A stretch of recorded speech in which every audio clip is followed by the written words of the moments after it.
insurance fraud. That trust needs to be whole for the American people. When we need it for who deserves it. That's not what we're seeing. And the numbers that we saw last night, again, exposed by our partners at DOGE, at the Department of Labor. Since 2020, over $400 million of payments have gone out already. And when you hear these numbers, apparently in the United States, we have over almost 25,000 people who are over 115 years old who are collecting $59 million that we have sent out to people. Talk about fraudulent behavior. Mr. President, 28,000 people between 1 and 5 years old have collected fraudulent payments at the tune of $254 million has gone out. And lastly, 10,000 people who have not been born yet, 15 years into the future, $69 million, and they haven't even been born yet. In one case, they will be born 129 years from now. The United States government sent them $41,000, and they're not born yet. So, under the Department of Labor, those are the things that we're uncovering. I couldn't be more honored to tell the American people that we're bringing back their dollars and we're saving them and returning them to the United States Treasury. Also, jobs numbers. Last Friday, 228,000 new jobs were reported. That is good for the American people. That is my primary job, is to grow that workforce under your leadership.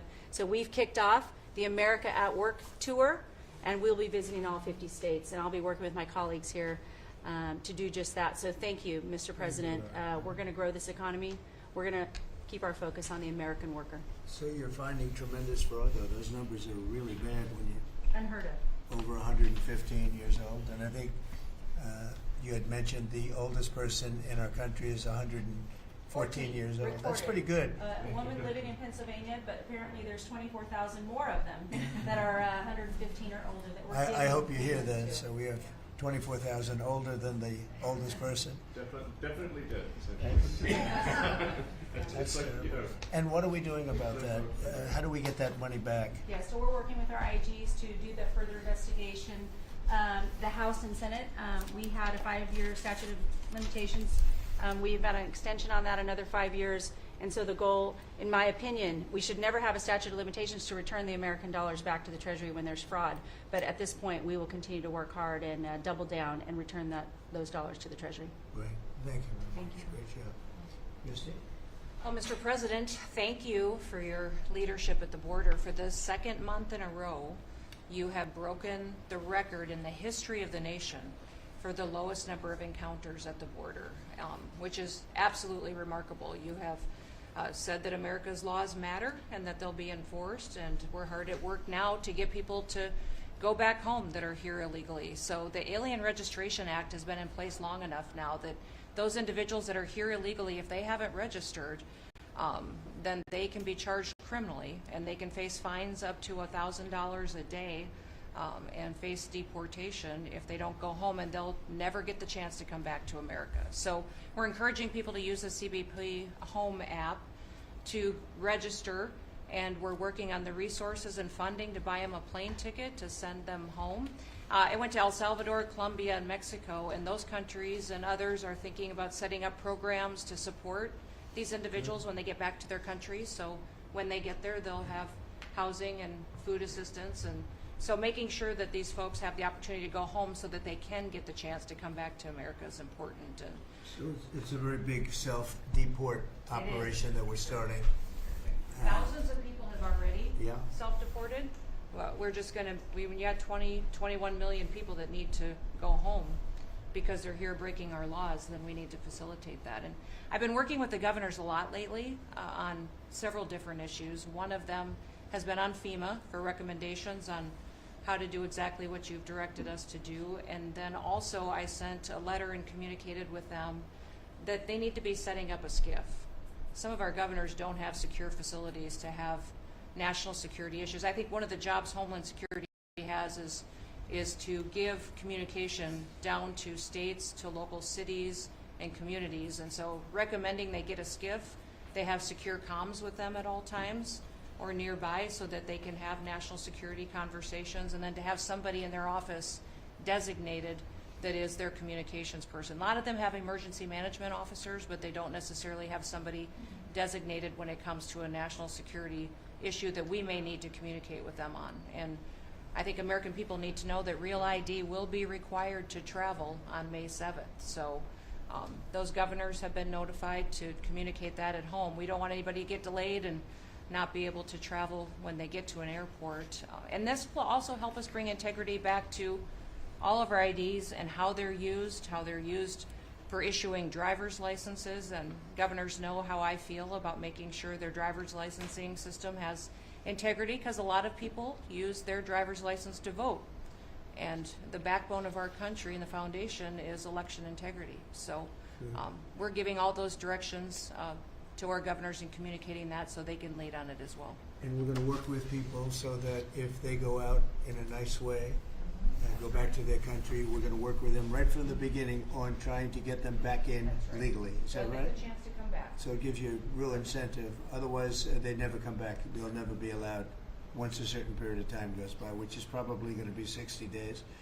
We're also going to work with farmers that if they have strong recommendations for their farms for certain people, we're going to let them stay in for a while and work with the farmers and then come back and go through a process, a legal process. But we have to take care of our farmers and hotels and various places where where they need the people. And we're going to be working with you very carefully on that. So a farmer will come in with a letter concerning certain people saying they're great, they're working hard. We're going to slow it down a little bit for them. And then we're going to ultimately bring them back. They'll go out, they're going to come back as legal workers. Okay? Yes, sir. Thank you. Which I think will be I think it's very important to do. Okay, thank you very much. Great job. Jameson, I watched you testify for the last Yeah, he did. couple of days. You're on every night at 3 o'clock in the morning. And you did great. You were fantastic. Thank you very much. It's just what I like to do for fun, sir. You've been keeping us very busy. Last week, you started a reordering of international trade, something that hasn't happened for 80 years, something that should have happened decades ago. And you know that. You've known that for a long time. That's why you have us all working on this. You came into an emergency situation where President Biden left us with a $1.2 trillion trade deficit. It's the largest of any country in human history, the largest. So you declared an emergency, you took You action. would say the largest in history, right? In history. There's never been anything like what he left us. He left us a mess. His whole administration was a mess. So go ahead. So you declared an emergency, you imposed a trade action, so now you have a tariff on the world, it promotes U.S. manufacturing, it protects U.S. workers, and you've also given room for negotiation during this time so we can open export markets for our farmers and other producers and American workers. And this is why the unions vote for you, this is why the workers vote for you, this is why the families want you to be the president, because you're standing up for American workers and American communities. We've had countries come in over the past couple of weeks that represent more than half of global domestic GDP, more than half. That's who's coming in to talk to you and to your advisors about how to have reciprocal trade, how to have fair trade. Would have happened without you. Thank you very much. Great job. Hello, Elon. Well, thanks to your fantastic leadership, this amazing cabinet, and the very talented DOGE team, I'm excited to announce that we anticipate savings in FY26 from reduction of waste and fraud by $150 billion. And I mean, and some of it is just absurd, like people getting unemployment insurance who haven't been born yet. I mean, I think anyone can appreciate whether, I mean, come on, that's just crazy. Some of these things, if people ask me like, well, how are you going to find waste and fraud in the government? I'm like, well, actually just go in any direction. That's how you find it. It's very common. it's as the military would say, target-rich environment. So I think we're doing a lot of good in excellent collaboration with the cabinet to achieve these savings. And it will actually result in better services for the American people, and that we're going to be spending their tax dollars in a way that is sensible and fair and good. And your people are fantastic. In fact, hopefully they'll stay around for the long haul. We'd like to keep as many as we can. They're great, smart, sharp, right? Finding things that nobody would have thought of. Very computer savvy. Yeah. We're working with hard to get the Trump Gold Card operational, hopefully in the next week or so. That'll be great. That'll be very exciting. It's, Really exciting. it's a pathway to citizenship Yeah. into the United States. It's a big deal. Yep, it's a big deal. Thank you very much. Great job you're doing. Thank you, sir. Thanks to your leadership and setting the mandate of transparency and accountability across the U.S. government. I'm bringing that transparency and accountability to the intelligence community. First and foremost, to make sure that you and your cabinet have that real-time, relevant, apolitical, objective intelligence to best inform, whether it's negotiations for peace, negotiations around tariffs, the great work that you are leading around the cabinet today. Secondly, working with Department of Homeland Security and the FBI to increase our information sharing to achieve your goal of countering the narcotic trafficking and our ability to go after cartels now designated as foreign terrorists. I met with the National Sheriff's Association this week, being able to work to make sure that the information that they are getting on the ground, that local law enforcement is getting on the ground, is being fed back up through to our National Counterterrorism Center, and that we have all of the federal agencies, state and local law enforcement all on the same page as we are working to make our country safe again. And lastly, sir, as you know, declassification and rooting out weaponization and politicization of the intelligence community is a huge priority. You know more than anyone else the very dangerous and negative consequences of that. I've got a long list of things that we're investigating. We have the best of the best going after this. Election integrity being one of them. We have evidence of how these electronic voting systems have been vulnerable to hackers for a very long time and vulnerable to exploitation to manipulate the results of the votes being cast, which further drives forward your mandate to bring about paper ballots across the country so that voters can have faith in the integrity of our elections. And lastly, we've been scanning. I've had over 100 people working around the clock to scan the paper around RFK, Senator Robert F. Kennedy's assassination, as well as Martin Luther King Jr.'s assassination. These have been sitting in boxes in storage for decades. They have never been scanned or seen before. We'll have those ready to release here within the next few days. That's great. Bobby, how do you feel about that?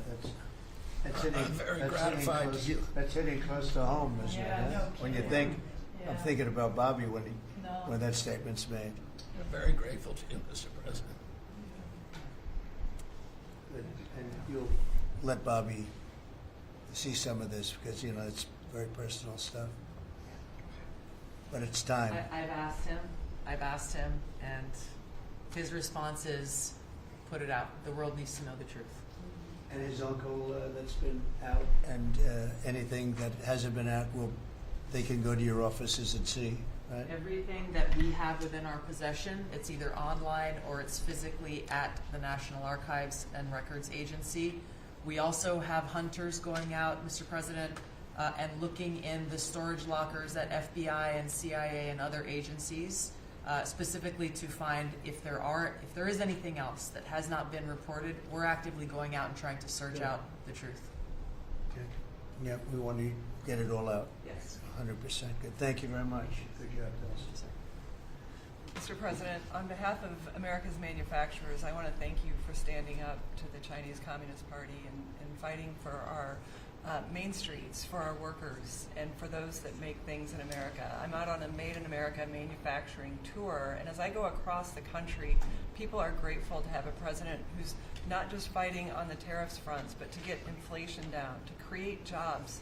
After Biden destroyed 110,000 manufacturing jobs in just his last year, you've already brought back thousands and thousands of manufacturing jobs. So the American worker is grateful. Main Street is grateful for you.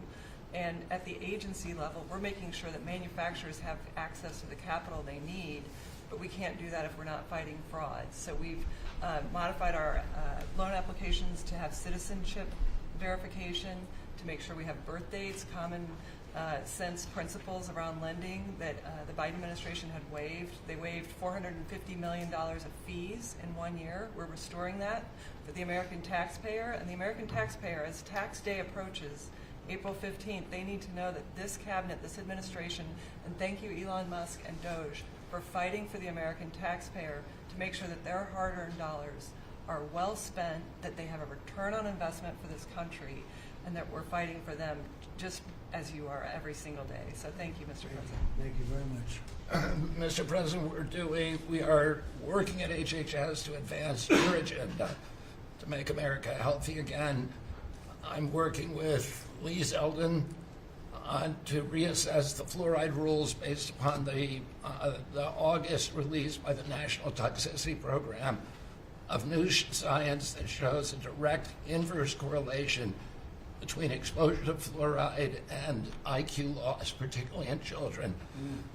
Lee and I were in Utah this week, to announce that Utah became the first state in the country to ban supplemental fluoride. I'm working with Brooke on, and governors now in 24 states who are advancing MAHA legislation to get soda pops off of the food stamp program, off the SNAP program. We've launched Operation Stork Speed to get the bad chemicals out of baby formula. We're working with governors across the country to get good food into the school lunch programs and to get rid of food chemical dyes and other bad chemicals that are in our food. We've shown now that this directly affects academic performance, violence in the schools, and mental health, as well as physical health. We are working with governors across the country to get cell-to-cell or bell-to-bell legislation to restrict the use of cell phones in schools, which again dramatically impacts academic performance. Today we announced a dramatic reduction in animal testing at NIH and FDA. We're going to switch over to AI, which we've now found is much more precise in identifying the impacts of toxics in various products. We're working with Elon, who's done an incredible job to eliminate the redundancies and to streamline operations at all the health agencies and to recalibrate our trajectory to your agenda of making America healthy again. And finally, the CDC has done an amazing job at getting the measles outbreak under control. We have about 680 cases now in 22 states, compared to the same outbreak in Europe, which is 127,000 cases and 37 deaths. Our numbers in this country have now plateaued. And I want to thank CDC for that. And we're trying to refocus the press. We've had 3 measles deaths in this country over 20 years. And we're trying to refocus the press to get them to pay attention to the chronic disease epidemic as you've asked us to. We have now 38% of American youth are pre-diabetic. This was unknown 30 years ago. Every child that becomes diabetic, there should be a headline about them. We have 100 million adults who are pre-diabetic or diabetic.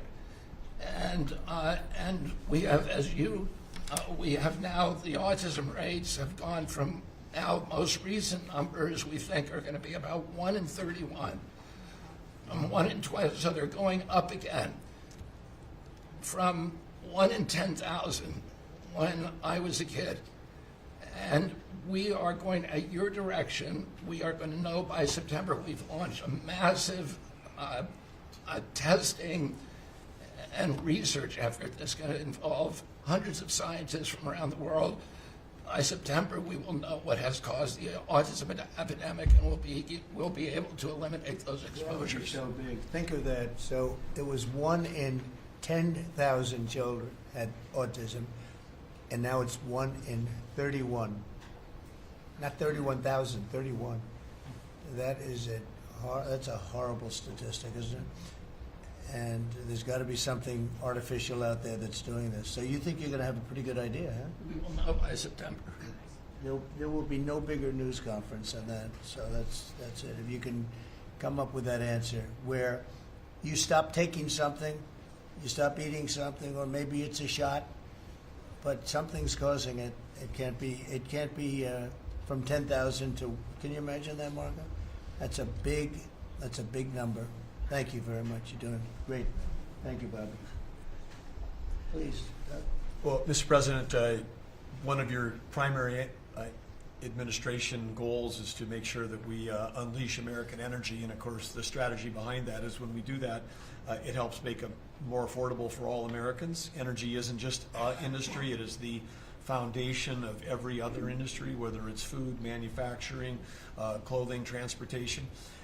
And then also when we've got the ability to generate and not just be energy independent but energy dominant, then we have the opportunity to sell energy to our friends and allies versus them buy it from our adversaries. And our adversaries were funding terrorism and conflicts against our allies by their oil and gas sales that were going through a Swiss cheese set of sanctions. So with your creation of the National Energy Dominance Council, over half the people at this table serve on that. Everyone has been engaged, whether it's interactions with negotiations with other countries, with putting sanctions in place that actually work, with cutting deregulation, working on biofuels, building infrastructure for transportation. There's a whole range of things that are being tackled. But when in the outcome of all that is that the Biden administration was restricting supply, you're increasing supply. When you increase supply, then prices start to come down.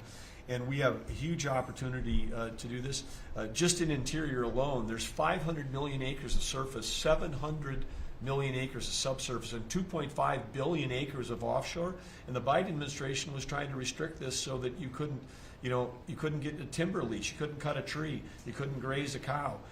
You couldn't develop oil and gas minerals, and you couldn't develop the critical minerals we need for our technology, for our defense industries, and to be able to help us win the AI arms race against China. So we're opening up this, and with your executive orders and your work, we've on Tuesday, historic day, you ended the war on beautiful clean coal, which has been going on since Obama took office. China gets 60% of their electricity from coal. They're opening up they've opened up 94 gigawatts of coal in the last year as part of this AI arms race. 94 gigawatts, that's enough for 94 Denvers to be able to, 1 gigawatt per metro area like that. It's unheard of. So we have an opportunity under your leadership to come back. The Gulf of America had its first offshore lease sale, which is scheduled for later this year, but that was, the industry loved that because we're now, the Gulf of America is now open for business again. And there's as much as 7 billion barrels of oil accessible now. They've increased the upside of what they think that is. On the coal front, the estimate is the financial value of the coal in America is $8 trillion. That was an asset on the balance sheet that we've now being put back on again. And of course in Alaska, with your separate executive orders to unleash Alaska energy between ANWR, the North Slope, the Strategic Petroleum Reserve Alaska, all of those, we've reversed Biden decision. Those are all open for business again. And all of this is leading to the investment coming to America. The smart money is coming to the U.S. That's why we've got trillions of dollars of investment that are showing up at the door, because they know if they're going to do manufacturing here, there's going to be energy to power their plants. And so, again, thank you for your leadership and thank you for everything you're doing. Very good. Thank you. Marco? Well, Mr. President, one of the most important things I believe you'll achieve in your presidency is reordering the world in a proper way. For 31 years, more than 31 years now, multiple administrations have allowed the Chinese to deindustrialize this country, to take away jobs and factories and the pillars of our national strength. And what you're doing now, I think, is a great service to our country, but ultimately to the world. And I want to congratulate you and your team that's working on that, because it has extraordinary geopolitical implications, as you see from all these other countries that are now coming here and wanting to join something that actually makes, it's crazy to allow these. I mean, basically, we lived in a world where Chinese companies can do whatever they want in America, but our companies cannot do anything over there unless they allow it, and even then they steal our stuff and reverse engineer it. So just reordering all of that has dramatic implications on peace and security of the world, so we thank you. An important meeting, thanks to you, is going to happen on Saturday for the first time in a long time. There'll be direct talks between Ambassador Witkoff and a top-level leader in Iran. We hope that'll lead to peace. You've been very clear what Iran is never going to have is a nuclear weapon, and I think that's what led to this meeting, and we'll wait for him to come back from it, and we're hopeful about that. I would also say that we are receiving, and I think Department of Homeland Security can confirm this historic cooperation from countries all over the world. Number one, in taking back their citizens. Every country in the world has to take back people that are illegally in another country. And we have countries that refuse to do it or will kind of ignore our calls. All of them are doing it. The ones that are not are paying a price. And we've also found cooperation in other countries that are willing to take some of these people, some very dangerous criminals. I know the president of El Salvador will be here next week, has really been a good friend of the United States in that regard. These are some of the worst people you'll ever encounter. And Pam knows this, and Christy knows this from the work they're doing. And one last point I want to make, Mr. President, and again, it's under your leadership, it's actually under your executive order. If you come to this country as a student, we expect you to go to class and study and get a degree. If you come here to vandalize a library, take over a campus, and do all kinds of crazy things, we're going to get rid of these people. And we're going to continue to do it. So when we identify lunatics like these, we take away their student visa. No one's entitled to a student visa. The press covers student visas like there's some sort of birthright. No, a student visa is like me inviting you into my home. If you come into my home and put all kinds of crap on my couch, I'm going to kick you out of my house. And so, that's what we're doing with our country, thanks to the president. And last but not least, very important development this week, but both Pam and I were very excited. The finest higher education institution in the United States, University of Florida, is also now the national champions in basketball, and we hope you'll host them here soon, Mr. President. Go Gators. They're coming. Good for the SEC. They're coming, guys. Congratulations. Well, thank you very much. You're really doing a great job. We appreciate it. Any question? Mr. President, can you give us a reaction to today's stock market drop, and also give us a sense of the next steps with China? Well, I haven't seen it because I've been here for 2.5 hours, so I'll be seeing it. I think Scott went out. Scott, you want to have a statement on that? Sure. Look, the up 2, down 1 is not a bad ratio, or up 10, down 5. And I think as we have talked about, as we go through the queue and settle with these countries who are going to bring us their best offers, we will end up in a place of great certainty over the next 90 days on tariffs. But we had very good inflation numbers today. Oil's down. We had a successful bond market. So I don't see anything unusual today.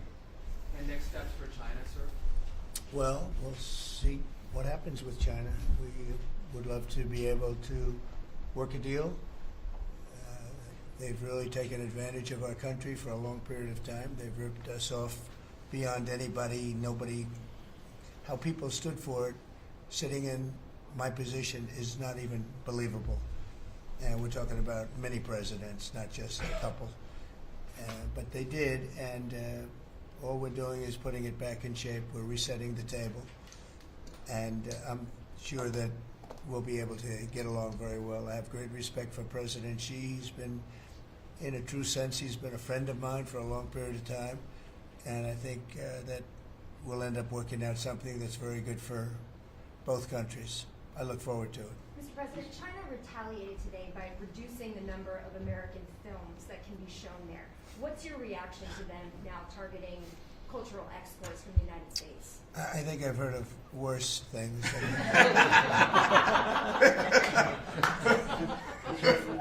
Yes, please. Also on China, the Ukrainians say they have evidence that Chinese soldiers have been found fighting for the Russians in Ukraine. Can the U.S. verify this? And if so, what does the U.S. plan on doing to China to counteract that? We'll look into it, but I think beyond that, we're really looking to get that war stopped. They're losing 2,500 and even more than that young people a week. They're Russian and they're Ukrainian. They're not American, but they're people. And we're seeing if we can get it stopped. And I think we're making progress. I appreciate the ballerina who was released. It was at the request of a very good friend of all of ours, actually. Dana White called me and he said it's the friend or the relationship of one of the fighters for UFC or one of the fighters. And Dana's an incredible guy, and we spoke to President Putin about it, and they made a deal. They released the young ballerina, and she is now out, and that was good, so we appreciate that. We hope that we're going to be able to make a deal relatively soon with Russia and Ukraine to stop the fighting.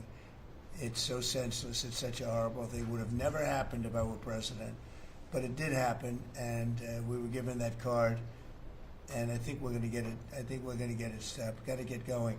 We got to get it. We have to move it faster. Likewise with the hostages, we're making progress.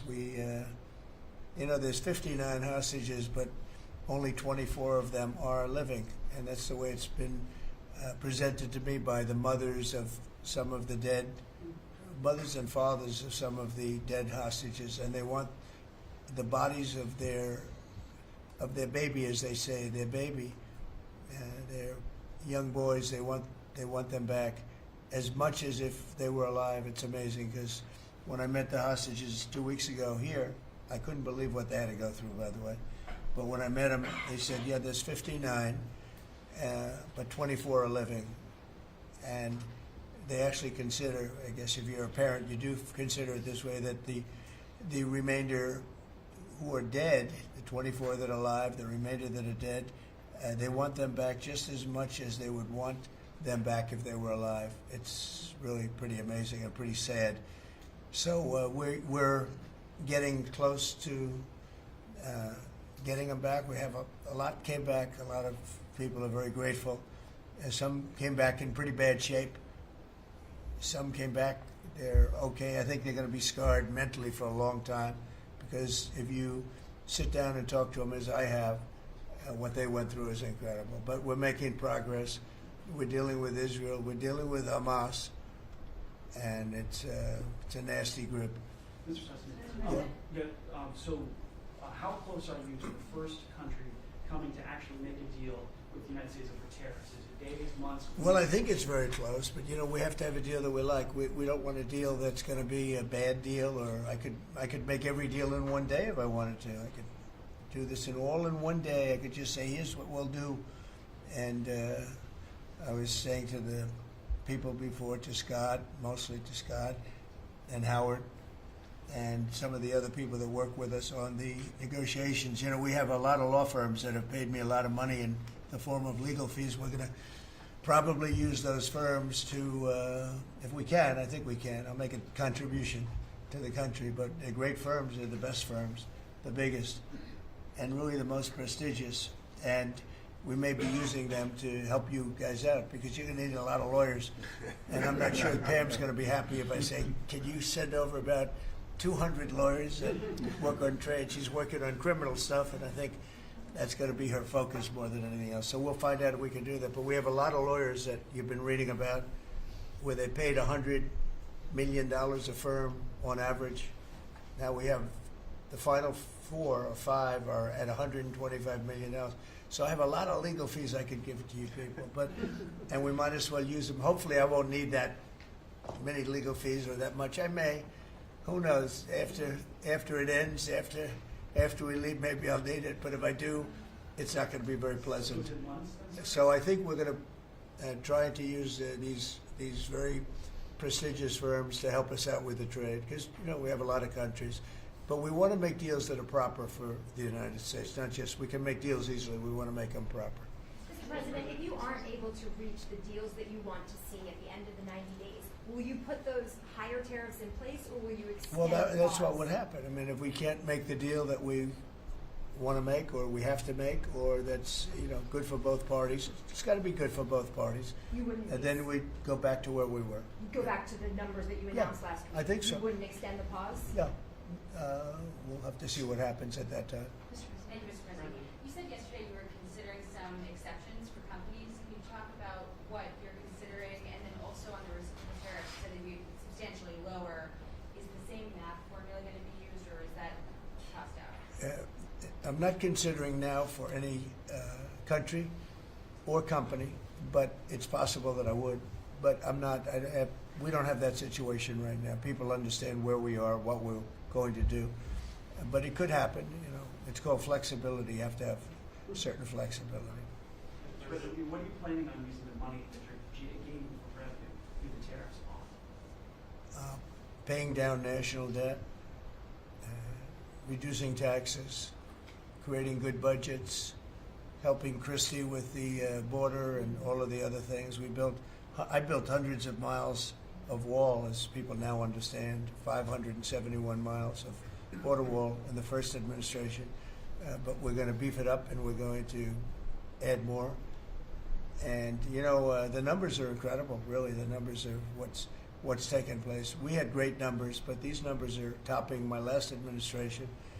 And Christie and Tom Homan have done an amazing job. But you know, it's an expensive process. This weekend, where they used to have hundreds of thousands of people standing there pouring through the border in Tijuana, Mexico, this weekend they had nobody. You had a man sweeping this massive piece of concrete, which is, you know, the area where they said massive. And I've looked at that during the Biden administration. You couldn't see a piece of that concrete. There were so many people on it. You couldn't, if you had helicopter shots, you couldn't see concrete. Now, this weekend, you had nobody there but a man with a broom sweeping it and cleaning it up. Pretty amazing. Now, it's really an amazing job. But it will be used for that. It'll be used for a lot of things. It'll be used by the Department of Justice for doing a great job. Pam is doing a fantastic job. So it's going to be used for a lot of different things. Mr. President, on the 10% tariff, is that a basement? Is that the It's a floor? baseline. Can countries negotiate that to bring that It depends down? on what they're adding. You know, some countries we have massive deficits with, or they have big surpluses with us, and others it's not that way. So it depends. That's why it's really they're all different. Every country is different. Some have certain advantages that others don't have, and certain things. We have some. China has a surplus of $1 trillion.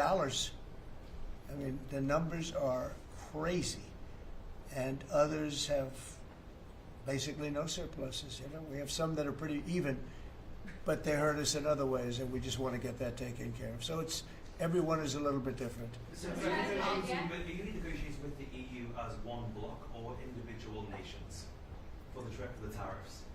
We're looking at it as one block. They've been very tough, but they were very smart. They were ready to announce retaliation, and then they heard about what we did with respect to China and others, but China, and they said, you know, we're going to hold back a little bit. They decided to hold back. I thought they were very smart. Look, the EU is very smart, but they really have taken advantage of the United States. They were formed for the purpose of taking advantage of the United States. And I don't blame them, and I don't blame China. I don't blame anybody. I blame the people that were sitting at that desk in that other beautiful Oval Office for allowing it to happen. Many presidents I blame. They should have never allowed it to happen. And I'm doing something that a lot of them wouldn't want to do. But I'm here, I do those things, and we're going to make this country great again. We were taken advantage of by almost everybody. I sat back in the last administration. I would actually read them. I don't have to read them now. I know them so well. I would read some of these documents that were signed, deals, and I said, who would do a deal like this? Who would do it? You've seen it, Elon. Yeah. I'd look at deals where it's so one-sided.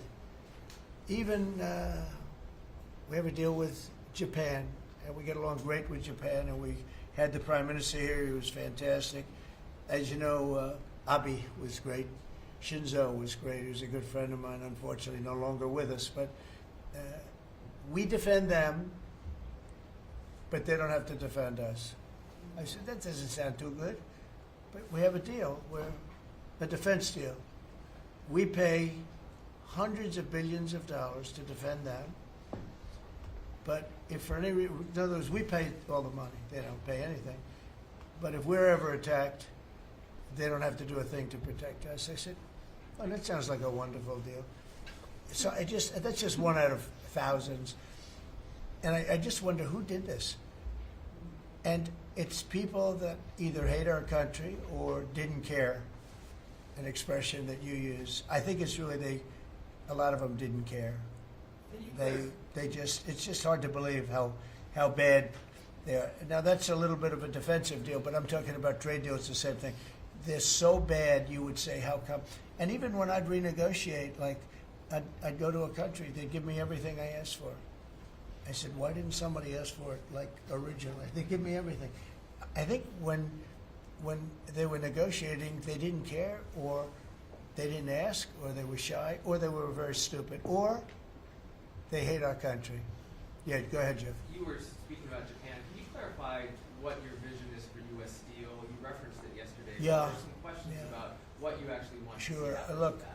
U.S. Steel is going to do very well now because of tariffs, and I don't know why they even need a deal. But the only thing is, U.S. Steel, if you go back 80 or 90 years, that was a behemoth in this. That was our biggest, most.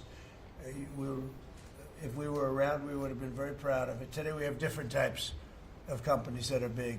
Google, it's not the same as U.S. Steel, and I love Google, and I got to like the people that run it.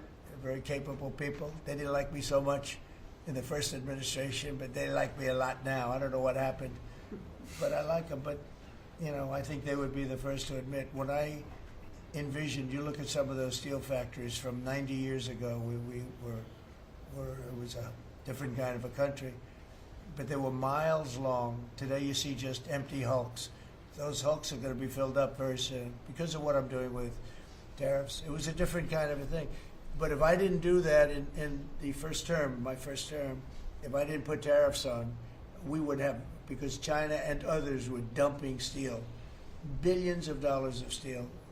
Our steel companies were all closing, every factory. We wouldn't have one steel plant open, and now we have a steel industry that's doing very well, but soon it's going to be thriving, really thriving, and those factories are going to be filled up, but more importantly, they're going to build brand new ones. Nucor and so many other companies call me, Nucor being a big steel company. They're building massive new steel plants, and it's great. And likewise, car companies. We have many, many car companies. 3 of them, I'm not looking to hurt Mexico, and I like Mexico. And by the way, I think the new president is a terrific person, a fantastic woman. We've had many conversations. She's a very elegant, just a fantastic person.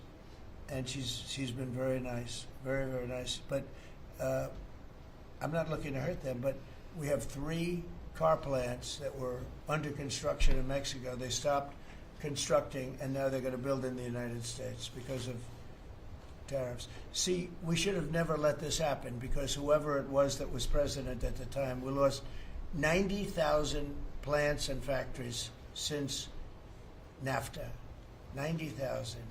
It's not believable. How about that, Laura? You know, you're in that sort of world of factories and We're going to build back plants. the manufacturing, construction jobs, bring those workers back home. That's right. We're going to bring them all back.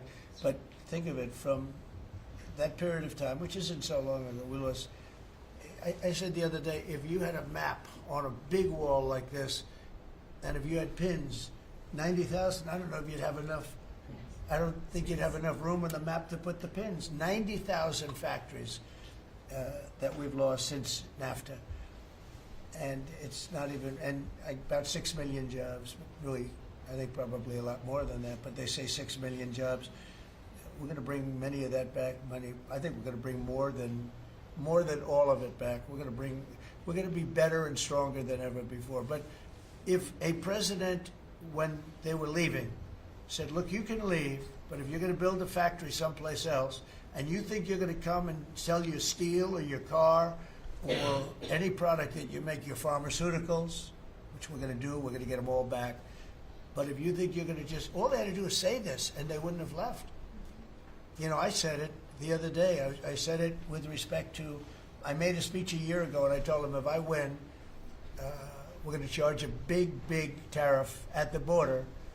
And people were thinking about building in Mexico a car plant. And I said, we're going to have a big tariff. So if you want to build a car, you're going to have to pay 25% more than the cost of that car. You're going to have to pay 25% tariff at the border.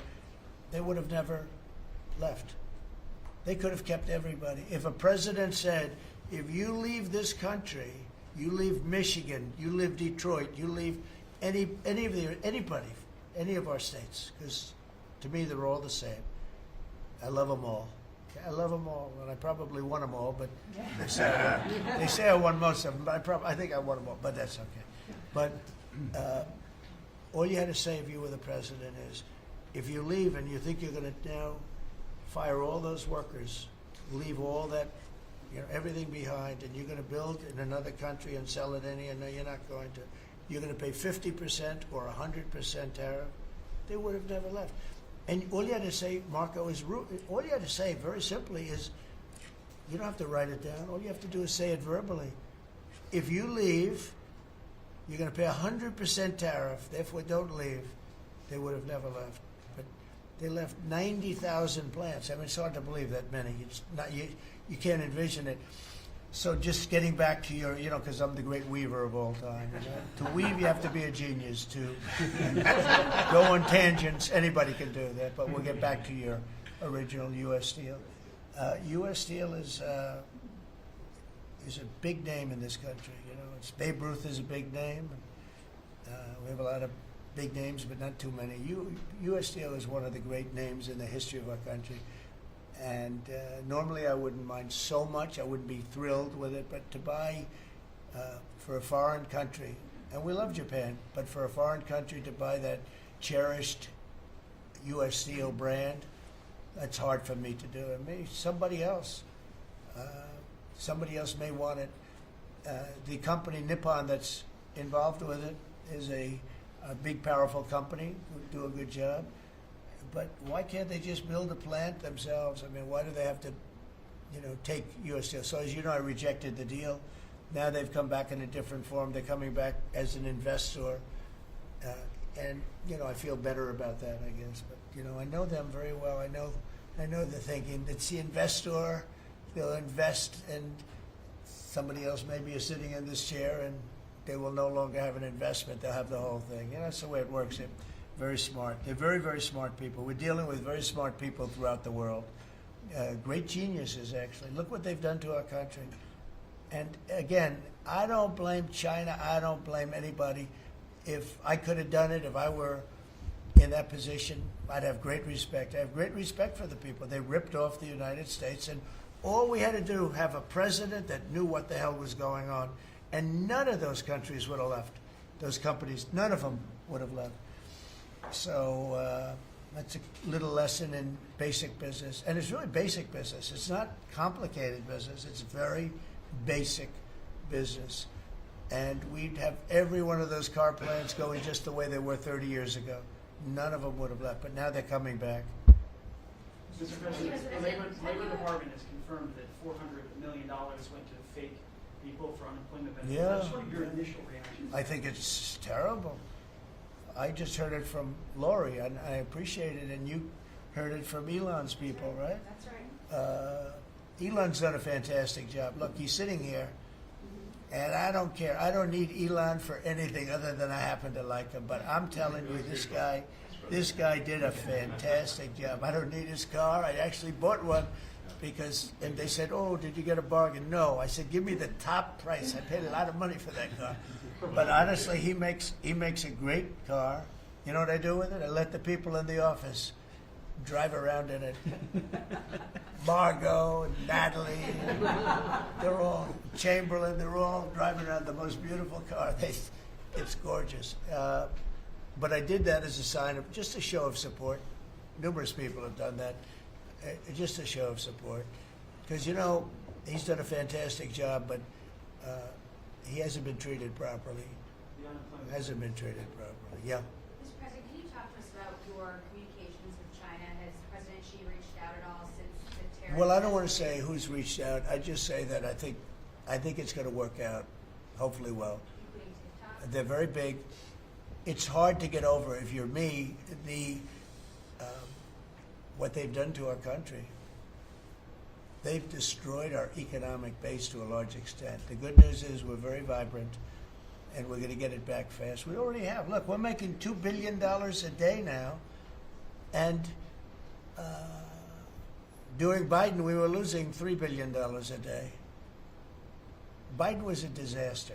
He was the worst president in the history of our country. And to me, worse than that, because the money you can make if you have the right guy in this position, worse than that was what they did on the border. By allowing the jails of the world, not South America, all over the world, to be opened up so that we take everybody from Africa, Asia, South America, Europe, the bad ones. They opened up their jails and they dumped them in the United States. And now this beautiful young woman who seems to be, boy, she loves what she does, though. I think she loves what she does because she's a patriot. She hates to see it. And Tom and all the people. But for us to spend hundreds of billions of dollars to, this is just, I don't know, they either hated the country, who would do this? Who would want millions of people to pour through an open border, we have no idea who the hell they are, and just walk right through? And half of them, whether you like it or not, you could look at them and you could say, they are not going to help us. These are some rough people. But they'd empty out their jails, and they'd empty out their mental institutions, insane asylums, and they'd let them into the United States of America. And inflation we can fix, and all of the other things we can fix. We'll get it going. But this is something, it's such a horrible thing, and it's really hard. We have to do deportations. Now we're doing self-deportation. We're coming up with all sorts of ideas. And they must have known it's not going to work out well. And, we want people to come into our country, by the way. We need them badly for the jobs. But we want them to come in legally. They have to come in legally. They have to show that they can love our country. Thank you very much, everybody. Thank you. Thank you very much. The Democrats are making allegations about market manipulation as